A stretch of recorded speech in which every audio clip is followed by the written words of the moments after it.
ओम सहना भवतु सहनौ भुनक्तु सह वीर्यं करवावहै तेजस्विनावधीतमस्तु मा विद्विषावहै।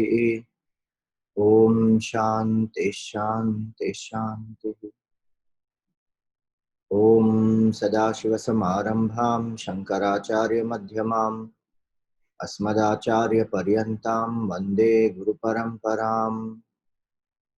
श्रुतिस्मृतिपुराणानाम् आलयं करुणालयं नमामि भगवत्पादं शंकरं लोकशंकरम्। समस्तजनकल्याणे निरतं करुणामयं नमामि चिन्मयं देवं सद्गुरुं ब्रह्मविद्वरम्। सर्ववेदान्तसिद्धान्त गोचरं तमगोचरं गोविन्दं परमानन्दं सद्गुरुं प्रणतोऽस्म्यहम्। Hari Om, salutations to all. We have seen till verse 240, and actually with this the new section starts, which is the Tattvamasi Mahavakya, the explanation of that. So one has to actually use this in the Nididhyasan, in contemplation. In the beginning of these lectures on Vivek Chudamani, I had shared a thought flow with all of you. I'm going to share it again on the screen here. The basic thought flow, as we had seen, the whole Vivek Chudamani is the elaboration of the second verse, Jantunam Narajanma Durlabham. So first verse and second verse, invocation verse, and then the Jantunam Narajanma Durlabham. So this Narajanma, human birth, manliness, then the Vedic Dharma Marga Parata, that is all covered in verses number 3 to 47.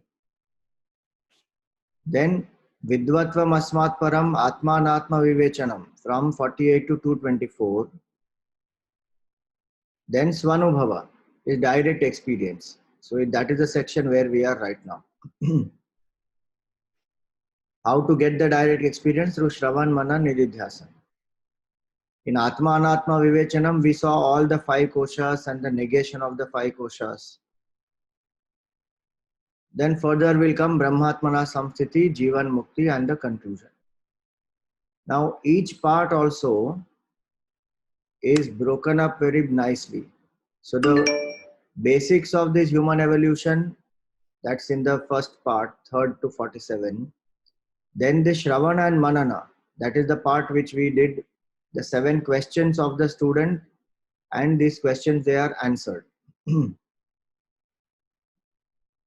Where each of them are answered, that is also given here.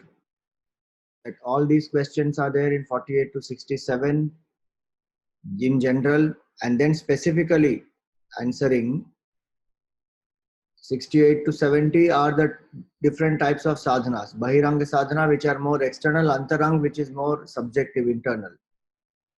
Like Shravan, Mana, Nididhyasan, those are all internal, or Japa, Pranayam, these are internal sadhanas. Bahiranga sadhana will be Yajna, Dana, Tapa, those things.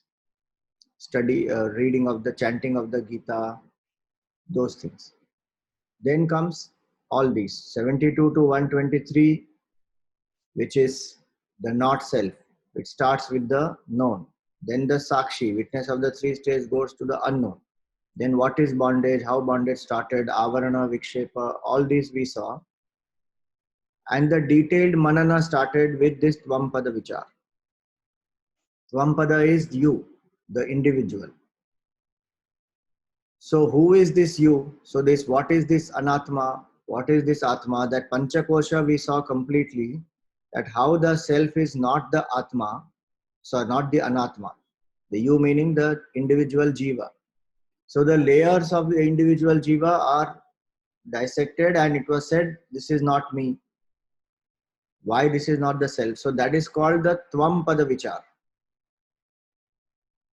So we did that till this verse number 211, Panchakosha Vilakshana, and the Mananam ends with 224.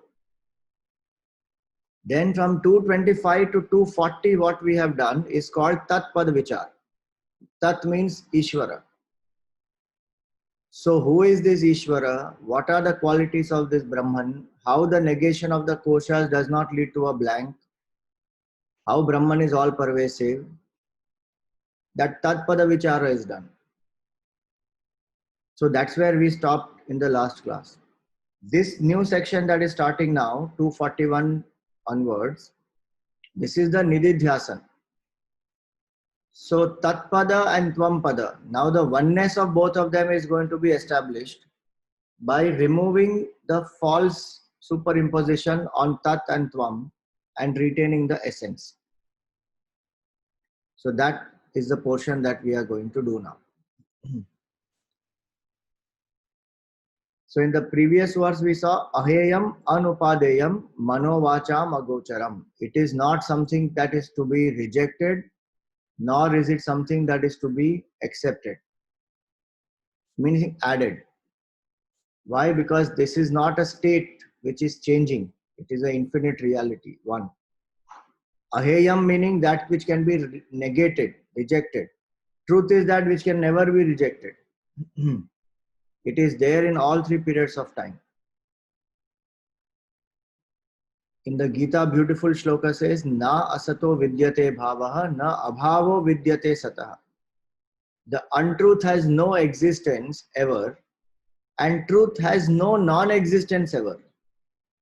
That alone is called as the truth, which will never cease to exist.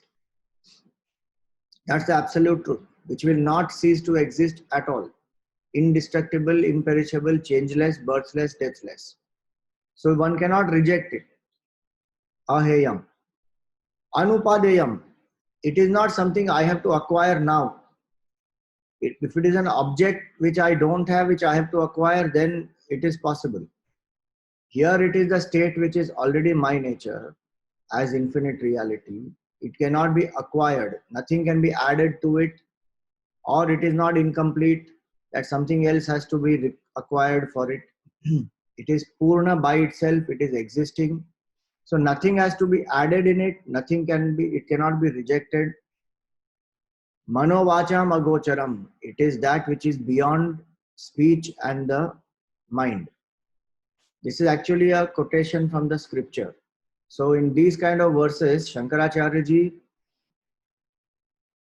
uses the Vedic mantras to prove the point, because Shruti Pramana is one of the most important Pramana. It's a valid means of knowledge. So what he has already said earlier, he is substantiating that with this. Manovachama Gocharam means what? From which Shruti is this? Many Shrutis, but in specific it is Taittiriya Upanishad. Yato vacho nivartante aprapya manasa saha. That this is that state from where the mind and the speech also returned, having failed to grasp it, to describe it. Because it is not an object of description. It is a very cause for the mind and the speech. Words cannot describe it. They are very, very inadequate. They can only indicate. And mind also cannot grasp it, because mind works in duality. Mind is by itself inert. We saw that earlier when we saw the Manomaya Kosha, etc. So, Manovacham Agocharam. This state is that which is beyond description, beyond grasping of the mind. Aprameyam. It cannot be grasped. It is immeasurable. Meaning it cannot be known through the mind like an object, but a purified mind will know it by dissolving itself. Aprameyam.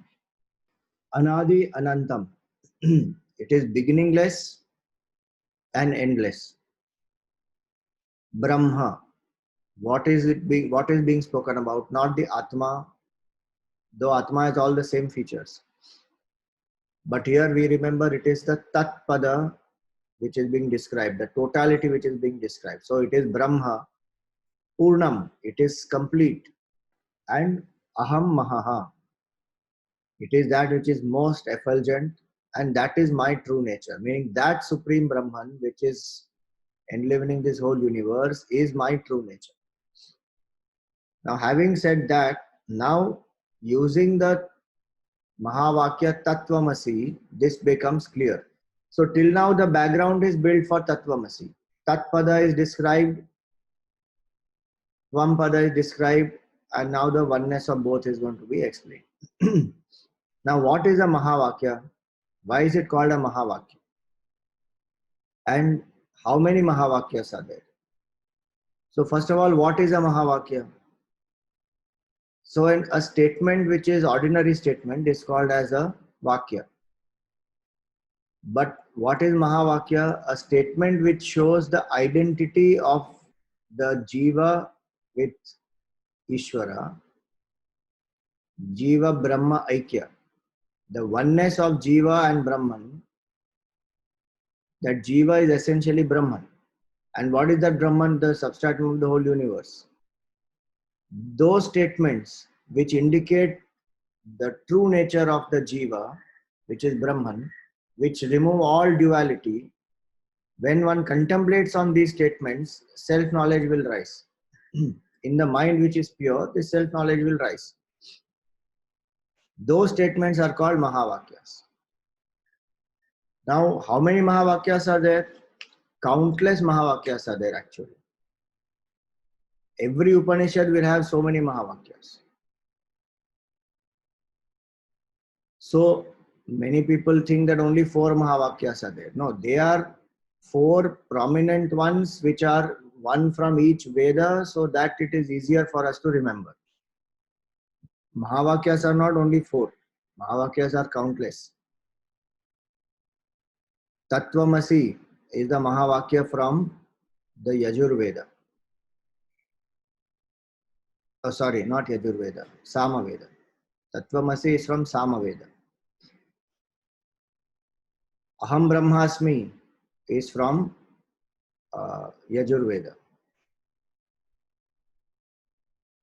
Prajnanam Brahma is from Rigveda. And Ayam Atma Brahma is from Atharva Veda. So one Mahavakya from each Veda is prominently taken out for us to remember. Now each Mahavakya by itself, if we contemplate upon, it will lead us to the supreme realization. We don't need 4. Because to study all the 4 Vedas also difficult, one. And in the earlier days, one used to study one particular Veda and master that. And the Upanishads of that Veda is what they will study, along with whatever other things like Karmakand, Upasana, that whole lifestyle they would follow, and then come to the study of Vedanta. And through that one Mahavakya, when their mind is ready, contemplate, realize the truth. So 4 Mahavakyas, we don't have to study all the 4. Study in the sense, we can study all the 4. Nowadays, we do study all the 4 because we study only the Upanishad. We don't follow the whole lifestyle of given in that Veda. But in the earlier days, that's what they used to do. And so many times, if you see the surnames also, the surnames will be Bedi. Bedi actually means a person who has mastered one Veda. His actual surname is Vedi. Now Va has become Ba. Or Dvivedi means has mastered 2 Vedas. Trivedi mastered 3 Vedas. Chaturvedi mastered 4 Vedas. So these Mahavakyas, each prominently chosen from one Veda. Prajnanam Brahma means consciousness alone is Brahman. The substratum of the whole universe is consciousness. So that is Prajnanam Brahma. Then Ayam Atma Brahma means this Atman is that Brahman. Prajnanam Brahma is in the Aitareya Upanishad. Ayam Atma Brahma, this Atma is that Brahman, is in the Mandukya Upanishad. Tattvamasi, that thou art, you are that pure consciousness. That is in the Chandogya Upanishad. And Aham Brahmasmi, I am Brahman, is in the Brihadaranyaka Upanishad. So these are the 4 Mahavakyas, 4 Upanishads, 4 Vedas. Most prominent among all these 4 also is Tattvam Asi.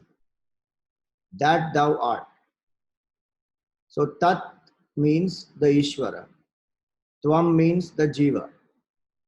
So that Ishvara is you. Asi means one.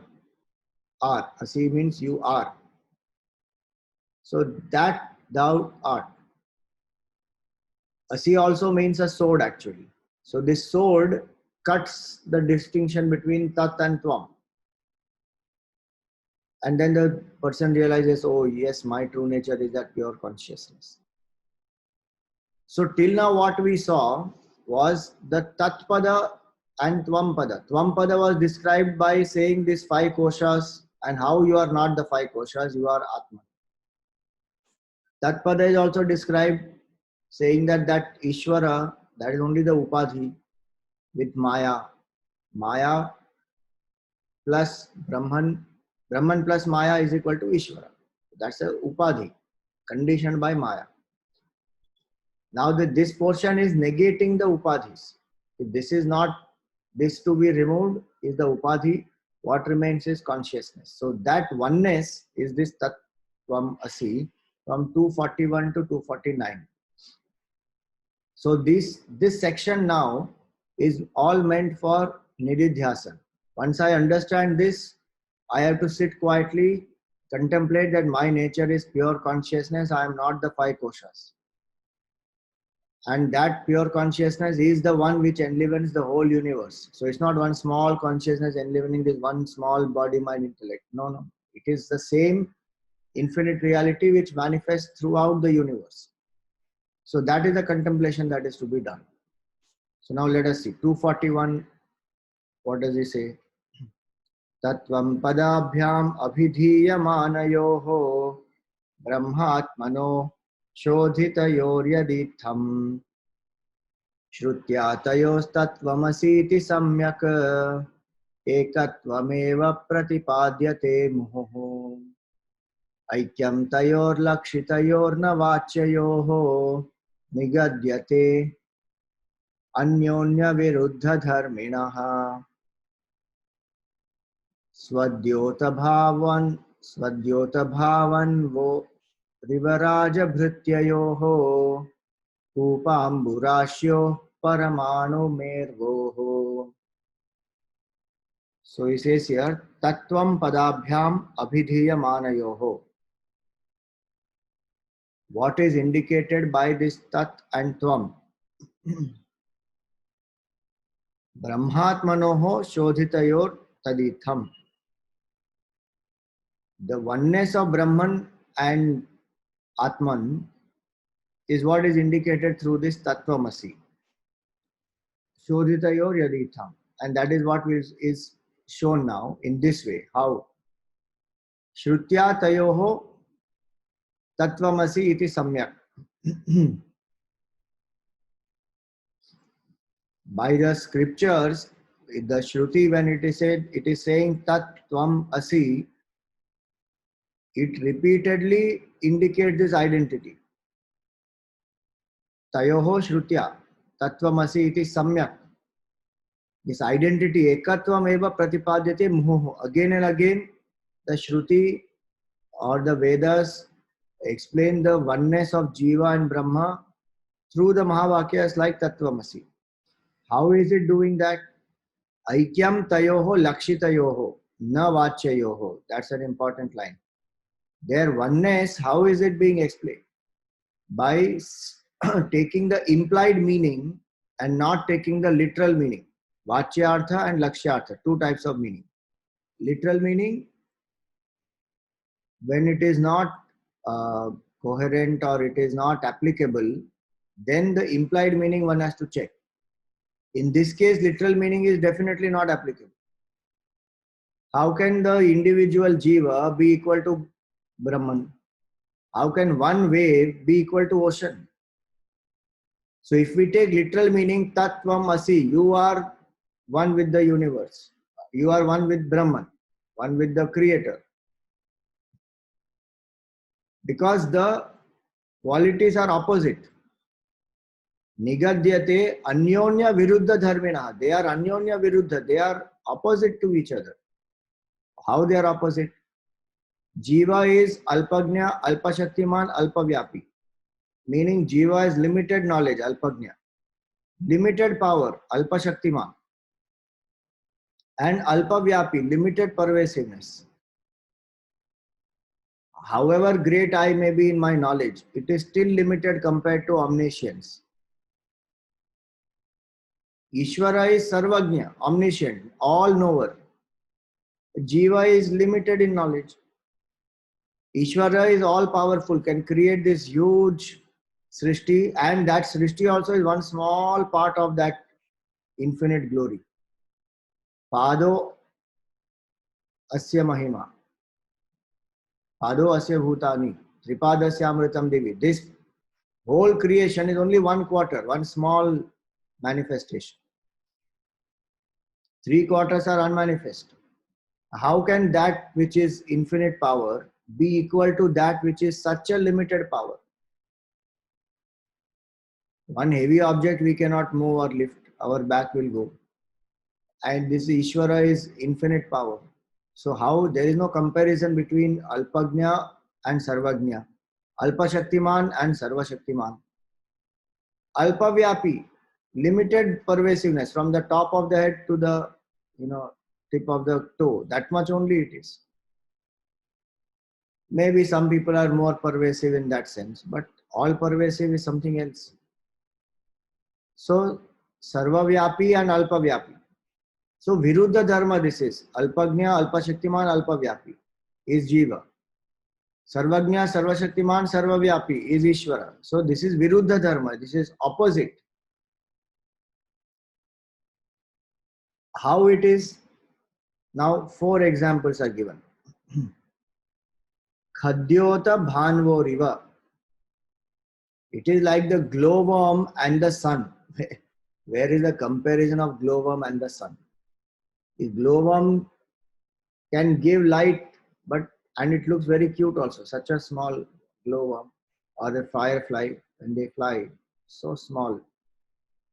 They'll shine in the night as the light is moving.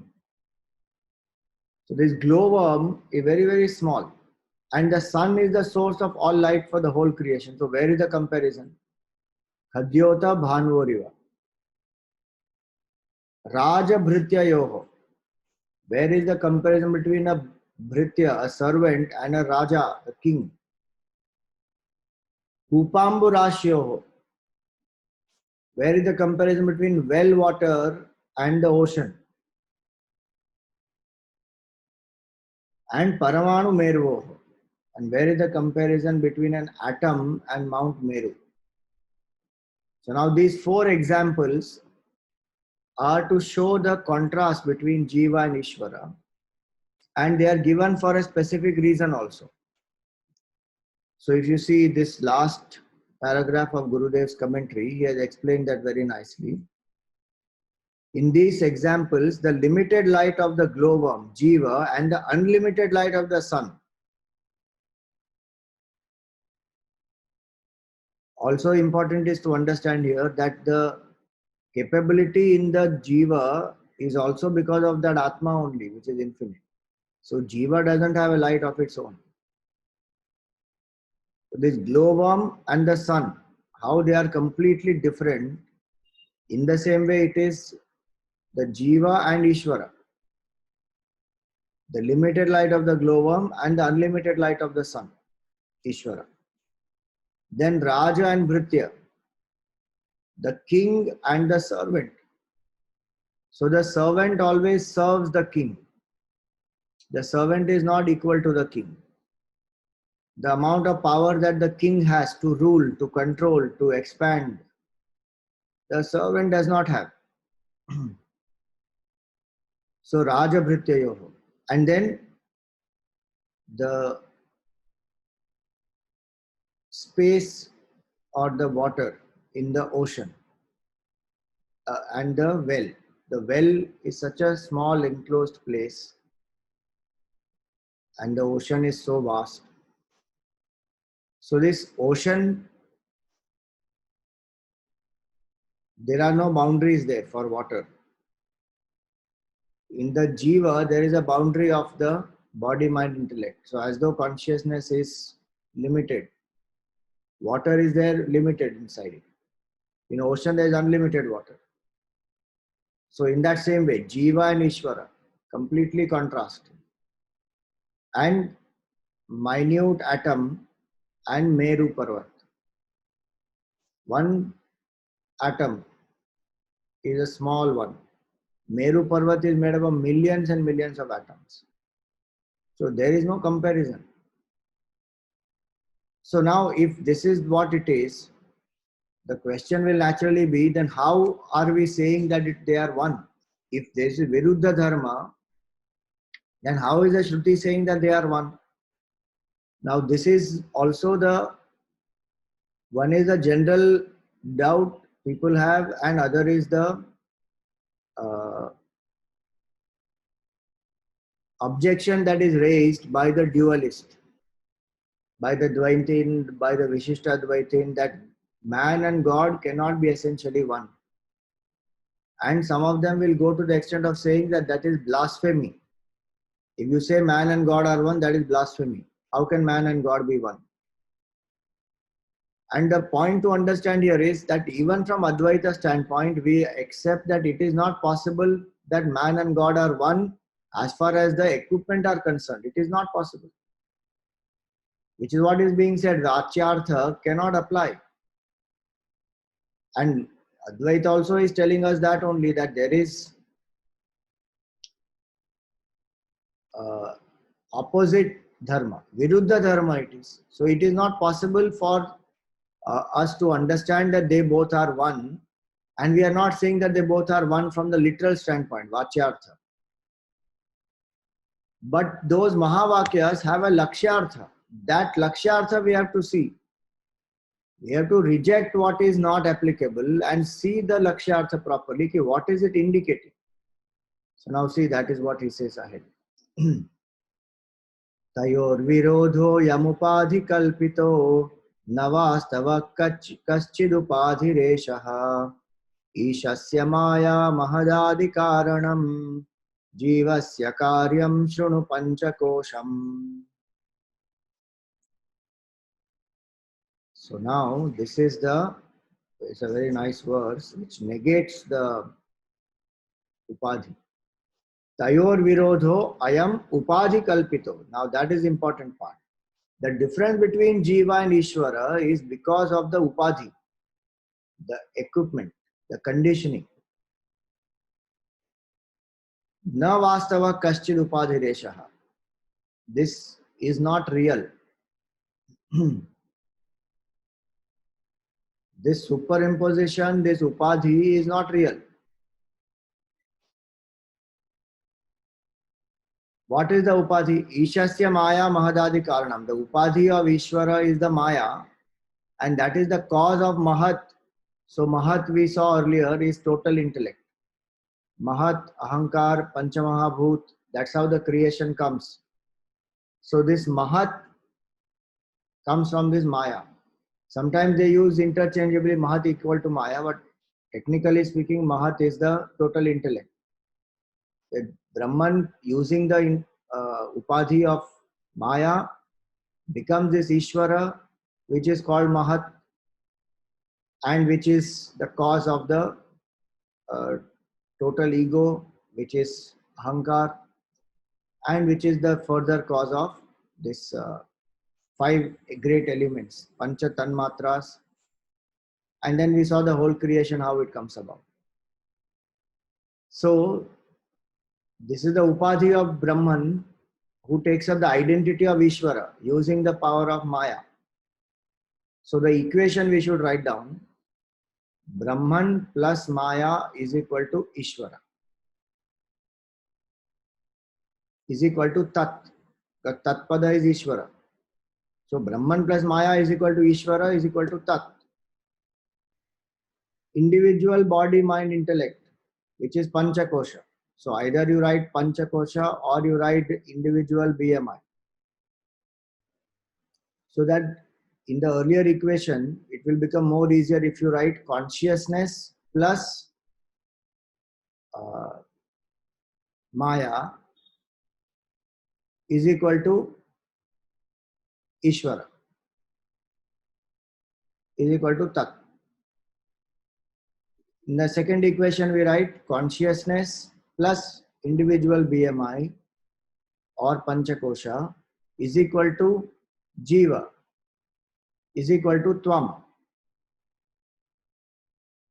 Because Jivasya Karyam Shunu Panchakosham. The conditioning in case of Jiva is the Panchakosha or the BMI. Gurudev used BMI. The traditional Shastra says 5 koshas. Now what is Vedanta telling us? Till now what we studied is, remember, all this build up is to analyze this Mahavakya properly. In fact, the entire study of the Veda, even the Purva Karma Kanda, Upasana, etc., is to create that proper preparedness of the mind to listen to Vedanta and listen to Mahavakya from the Guru. That Shravanam is Mahavakya Shravanam.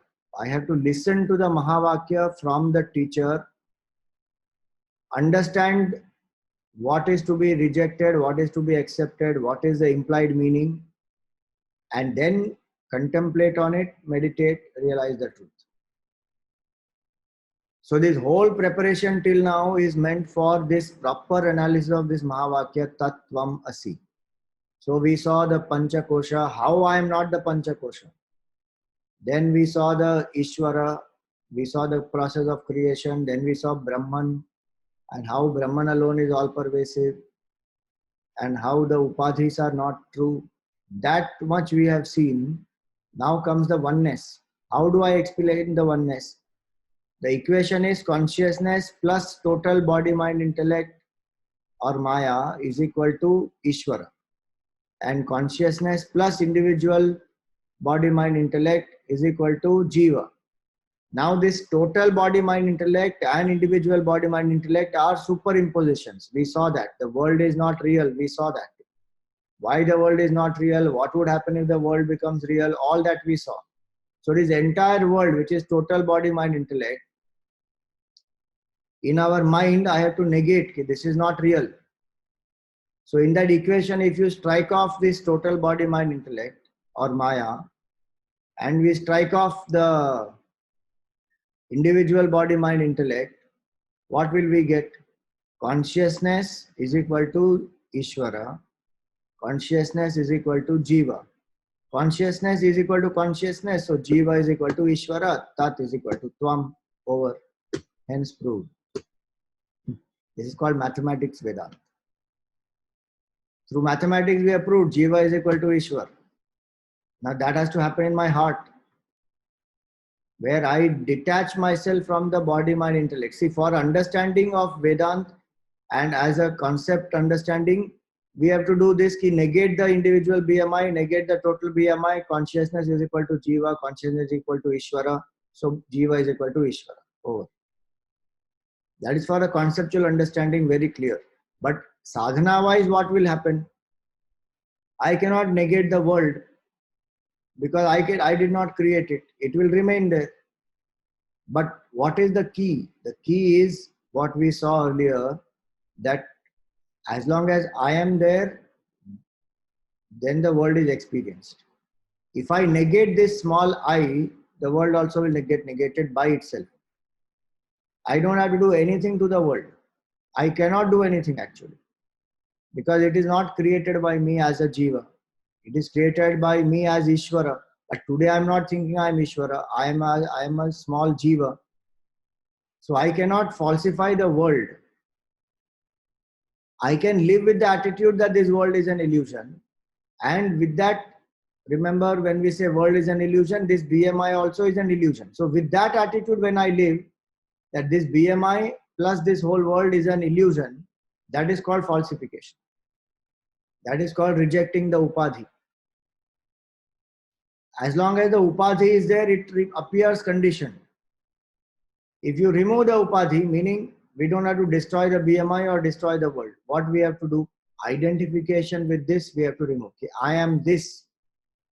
I am this body, I am this mind, I am these emotions. All that has to be removed.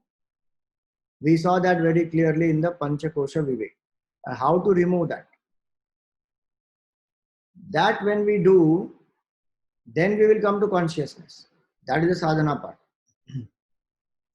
So here in this commentary, Gurudev has given this whole elaborate aspect of what is the microcosm, what is the macrocosm, which we have seen through the shlokas. Gurudev has given here in a tabular column where he says the Vyashti is the Jiva, Samashti is the Ishvara.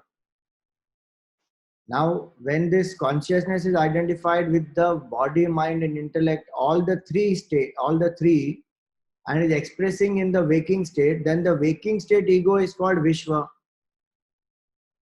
It is consciousness only appearing as Vishwa. And the same consciousness, when it is manifesting in the whole world outside, the gross world of objects, that total consciousness is called Virat.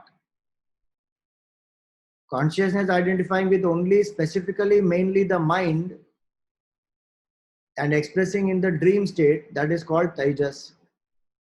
And the same consciousness expressing through the total mind is called Hiranyagarbha. The womb of the whole creation is this Hiranyagarbha. Like the mind of ours is where the whole plan is conceived of what we want to do also. So if today you are listening to this Vivek Chudamani, because it's in the mind, and you have maintained that thought in the mind that morning we will have Vivek Chudamani class, and that plan then manifests, and then you are attending the class. So it is inside the mind. In the same way, this gross universe, which is Virat, is a manifestation of the subtle universe, which is the Hiranyagarbha. So Hiranyagarbha is the mind of God, it's basically subtle body of God. Like we have a body, mind as a Jiva, Ishvara's subtle body is the Hiranyagarbha.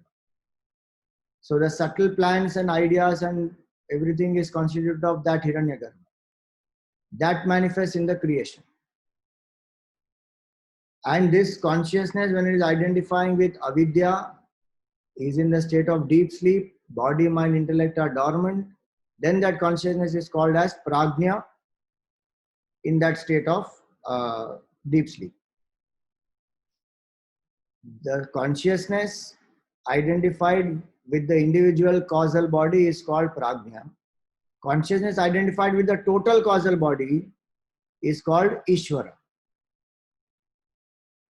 Now this doubt can again come, which we have done earlier also, but I am just repeating once again, that if consciousness, if an individual is ignorant in the state of deep sleep, and that avidya is expressing in the deep sleep, and that jiva is called as, that consciousness is called as prajna. If individual ignorance is there in deep sleep, then this Ishvara, which is the total causal body, he should be maha ignorant, because all individual ignorance put together is Ishvara. So logically it appears to us like that, but remember it is not like that, because it is not that all waves put together equal to the ocean. Waves are a very small, tiny part. Ocean is vast, very, very vast. In majority of the ocean, there are no waves at all. Waves are only on the surface near the shores. Deep inside there are no waves at all. So in the same way, consciousness manifesting through Ishvara is of the nature of knowledge. Ishvara has Maya in his control. So Ishvara is not at all ignorant. This total causal bodies are a very small part. So it is not that Ishvara is ignorant. Ishvara is never ignorant. Ishvara is what we saw, no? It is self-effulgent. Mahaha. The nature of Ishvara is pure knowledge. So now, what is the point of understanding all this? Vishwa, Tejas, Prajna, Virat, Hiranyagarbha and Ishvara. So these are the upadhis. These are called the conditionings. Identified with the body, mind, intellect, the jiva is called Vishwa, Tejas, Prajna. With the three states when they identify. Same way identified with all the gross bodies, that Ishvara, that consciousness is called Virat. Total subtle bodies, it is called Hiranyagarbha. Total causal body, it is called Ishvara. Now both these are the upadhis, just that the size is different. One is micro, one is macro, but both are upadhis. Upadhi meaning they are conditionings, superimpositions, which are not real. So those superimpositions have to be removed. When we remove the superimposition, then that oneness of consciousness, that consciousness alone exists. There is no division of Jiva and Ishvara at all. Like the simple example of the prism. If you remove the prism, that's light which is appearing in 7 colors, it will disappear. Only one light will remain, white light. That's all. So that is a sadhana. The nididhyasana is meant for us to remove this superimposition that I am this Jiva. And when I remove that superimposition that I am this Jiva, Ishvara also goes. If Jiva Bhav goes, Ishvara Bhav goes, Brahman alone remains. That is realization. So that is what he says here. Now one thing to know here is, in the shloka there are 2 words which are used. One is na vastavaha. One expression, 2 expressions I meant. One is na vastavaha. So what is not real? Upadhi kalpitaha na vastavaha. This difference is the imagination or superimposition of the upadhi. It is not real at all. We saw why it is not real, because it goes on changing, it is inert, all those factors we saw. So this is all not for the sake of theoretical understanding, ki, okay, there is some panchakosha and it is not real. No, it is what I think is real. That's how my life will be. If I think the body, mind, intellect is real, now enjoyment of that is my goal. If I know this is not real, the entire thing, the focus shifts. If this is not real, what am I chasing this for? What am I running behind? Pleasure, power, all this. It's an anyway superimposition. They are running behind a mirage. The moment I know this is a mirage, I will stop running behind. So it has to change my attitude. Then only all this will apply. Otherwise, it will be intellectual information. Nothing more will happen than that. Which is why Vivek, Vairagya, Shatka, Sampati, Mumukshutvam, all that we have to keep on cultivating and refining. To understand that, yes, this is not real. This is a superimposition. Na vastavaha. So that is one expression. And the other expression, 2 words used here are Karanam and Karyam. So Ishvara is the Karanam, Jiva is the Karya. Cause and effect. So Ishvara is the creator. The creator of what? So the Maya, Mahat, Adi. Adi means the 5 elements and then the further objects and the pranas and everything that is coming out of the 5 elements. Senses of knowledge, senses of action, mind, intellect, memory, ego, pranas, and then these go through grossification and then the gross bodies. All this, from where it came? Ishvara. It is like the dreamer's mind. The waker, using the power of dream, has taken the identity of dreamer. Now this dreamer, from the dreamer comes the whole dream world made up of all the 5 elements, rivers, mountains, people, animals, all that. And who is this Jiva? The Jiva is one of them in that creation. So Jiva is the effect, the Karya. Jivasya Karyam.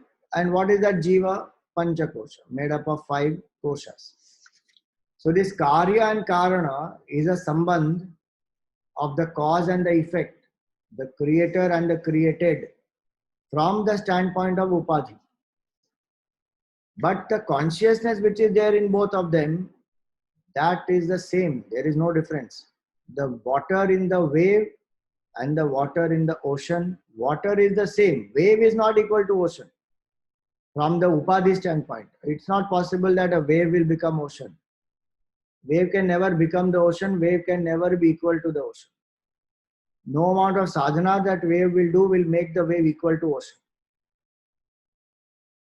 So Advaita Vedanta is not saying that wave is equal to ocean, Jiva is equal to Ishvara. And the sadhana should be now to become Ishvara. See, it may sound like this to us, but that's what many times we try to do. What did these asuras try to do? They tried to become Ishvara. So many boons that they seek. After they get the boon, they want to become immortal, and you cannot become immortal through the body. So they'll try and find ways and means by which you cannot die. And if you cannot die, then what will one do?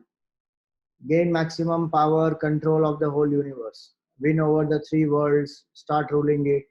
What is that? That is the Jiva's attempt to become Ishvara. But how? Through the Upadhi. That's the wrong method. With the Upadhi, no matter how much great one can be in the world, one will never be equal to Ishvara. So what is the method? What is Vedanta saying? Tyage naike amritatva manaso. That's why the earlier words, na heyam na upadeyam. I cannot take anything and become Ishvara because I'm already infinite. I have to recognize that. That's all. So the method is negate the Jiva Bhav. That is what will be said ahead now. Eta upadhi parajiva yostayoho samyak nirasena paro na jivaha Rajyam narendrasya bhatasya khetakaha tayorapohe na bhato na raja. So he says here, etau upadhi parajivayoho. The upadhi of the jiva and para here means Ishvara. The upadhi of the jiva and Ishvara, samyak nirase, when you negate meaning in the mind the false identification that I am this jiva, I am the panchakosha is to be negated completely. No, but then if I negate my upadhi, but Ishvara also should negate his upadhi. That will happen automatically. We don't have to worry. When we go into deep sleep, world disappears on its own, no? We don't have to do anything. Because these are all theoretical questions and doubts. It will come in the mind. I may do my job, but suppose Ishvara is not doing his job, then half, no, my consciousness realization only is half. That Ishvara has to finish his negation. If two of them negate, then only I will realize. This is because one is not understood, then one will ask this type of questions. This aham, the small I, is the very I which is appearing as the Jiva and Ishvara and the Jagat, all the three. And the experience of Jagat and the Ishvara depends on the small I. If the small I is negated, Jiva also gone, Jagat also gone, Ishvara also gone, everything gone. And how will I negate it? By purifying the mind, unifying the mind, transcending the mind. Karma Yoga, Upasana, Shravan, Manan, Nididhyasana. That's the method. In this Jnana Marg. In any other path also, it will come to the same thing. Follow Bhakti Marg, follow Raja Yoga, follow Karma Yoga. It will be surrender this false sense of identification. That I am this Jiva. Drop it. So samyak nirase, that's a beautiful word. Samyak, one has to negate it thoroughly. Not now and then. Swamiji, now and then I feel I am Brahman, I am not the Jiva. But majority of the time I am Jiva. It cannot be only in the seat of meditation. Outside also I have to live like that. That is called Samyak Nirasa. It cannot be that for 20 minutes I drop all the Upadhi and say I am Brahman. And then after that, when I come out of that state, I say, no, now I am Jiva and then I am running in the world. That is not possible. I may live in the world, do my duties, but the bhav is internally I know I am Jiva. I am not Jiva, I am Ishvara. I am Brahman. That is called Samyak Nirasa. And they both will help each other. Steady contemplation for 20 minutes, half an hour, 1 hour, whatever time it is, will strengthen my attitude that I am Brahman, I am not the Jiva. And when I live in the world with the attitude of selflessness, dedication, that will reduce the ego and strengthen the attitude that I am Brahman. So work also will do this. Meditation also will do this if I have the right attitude. That is called Samyak Nirasa. So when Samyak Nirasa, then na paro na jiva. There is neither jiva nor Ishvara. Both are gone. So the example given is Rajyam Narendrasya. The kingdom of the king and Bhattasya Khetakaha. And the soldier's shield. So now as a soldier, he has the equipment is the shield because he has to fight. And as a king, the equipment he has is the kingdom because he has to rule. As long as they are identified with this, the role as a king and the kingdom, the role as a soldier, and hence he has to protect, he has to fight. So the sword and the shield. Tayor apohe na bhato na raja. If you take away the kingdom from the king and you take away the sword and the shield from the soldier, both of them are just ordinary human beings. There is no difference. But till the upadhi is there, the king is the king in connection with the kingdom and his position as a king. So he has all power to tell the army, go fight this war, go conquer this place, protect these people. And that soldier is a part of the army and the soldier will have to act according to the orders of the king. But if you remove the powers of both of them, then they are just ordinary human beings. No one is greater, no one is lesser. Even as a king and a soldier, they are not lesser or greater, but in terms of their power, they are one is wielding the power, other has to follow the instruction. So in that same way here, that when the individual and the total, Jiva and Ishvara, their powers are only superimpositions. They are not real. If they are removed, neither Jiva is there nor Ishvara is there. This is the Advaitic oneness. This is the goal that has to be reached. That, when people say Hindus are idol worshippers, Hindus are not idol worshipper. The idol is used by the Hindus to ultimately realize that that idol is also false. This meditator also is false. Which scripture in the world tells this? No scripture in the world will say God also gets falsified and Jiva is equal to Ishvara. Advait Vedanta alone says that. That's the beauty of this Advait Vedanta. Jesus got crucified for saying this truth. Father and I, the Father in the heaven and I are one. When he said that, they said this is blasphemy. Crucified him. Some Sufi master said An al Haq means I am that. And people used to kill them. Here it is in this land. So many Mahatmas have come, so many saints have come, and each of them have realized this fact, proclaimed this fact, and they have also been ostracized by the society in some ways or the other. But they have spread this knowledge to masses to make them also awakened. Kya you are not this Jiva.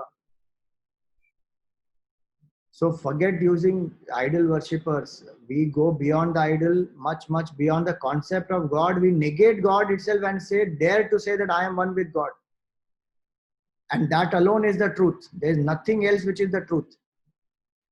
Absolute truth is only that one absolute truth. That there is one pure consciousness and I am that, full stop. Nothing more than that. Nothing less than that. No compromise in this at all. One cannot say, no, I am a part and that is the whole. No, that is a level of evolution. Dvaita, Vishishta Dvaita and Advaita. I cannot say I am a small part of Vishwara. That I can say as long as I am a sadhak identifying with the BMI. So to help me to surrender, we say I am a part, that is the whole. But when I surrender completely, what do I realize? I am that. There is no difference. So this Tattvamasi is meant for that part. So remove the upadhi. And the next portion will come to that only, where through this nididhyasan, how do I negate this false identification, this jiva bhav? So that we will take up tomorrow. ओम पूर्णमद पूर्णमिदं पूर्णात् पूर्णमुदच्यते पूर्णस्य पूर्णमादाय पूर्णमेवावशिष्यते। ओम शांति शांति शांति। हरि ओम श्री गुरुभ्यो नमः। हरि